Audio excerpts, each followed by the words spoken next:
راهاندازی جشن بزرگ فرهنگی و ورزشی در جنگل پسته بادغیس.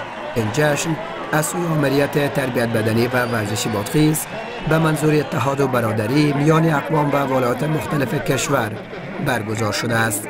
به گفته آمر ورزشی، در این جشن انواع نمایشات و ورزش‌ها به خصوص پهلوانی با اشتراک هزاران تماشاگر از ولایات مختلف کشور اجرا شده و پهلوانان ولایت‌های کندهار و بادغیس به طور دوستانه با هم رقابت نمودند. کندهار و بادغیس عمومي غیر چې تقریبا 200 پهلوانان د هرات د کندهار ولایت سره راغلي دي، د بادغیس ولایت پهلوانانو سره به دلته غیږ باسي، او دا رقم د فراه ولایت پهلوانان دلته دي، د هلمند ولایت ته راغلي دي، هرات ته دلته دي. نو په همداسې غونډو، مجالسو، محافلو او جشنونو کې د هیوادوالو اتفاق و اتحاد و خوشی سرګندېږي.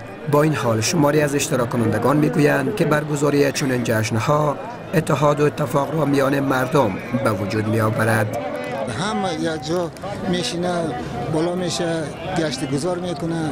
هیچ نمیگه که تو ازبکی، تو پشتونی، تو تاجیکی، همه یک خانه. تمام مردم که همه در این جشن شرکت کردن آمدن، جون کدوم مهمانای عزیزی که ما دادیم از ولایت قندهار، هرات، فراه، هلمند در اینجا آمدن، تشریف آوردن. بسیار صمیمانه با هم خوب پهلوانی مونن، با هم خوب برخورد دارن. از سوی هم برخی پهلوانان نیز تلاش‌های آمریت ورزشی را در قسمت رشد ورزش ارزنده می‌دانند.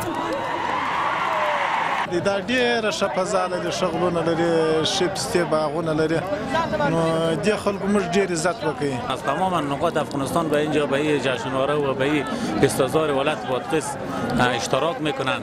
این واقعا یک نشان دهنده یک اتحاد، اتفاق بسیار خوب در بین ملت ما افغانستان باشد. Arka,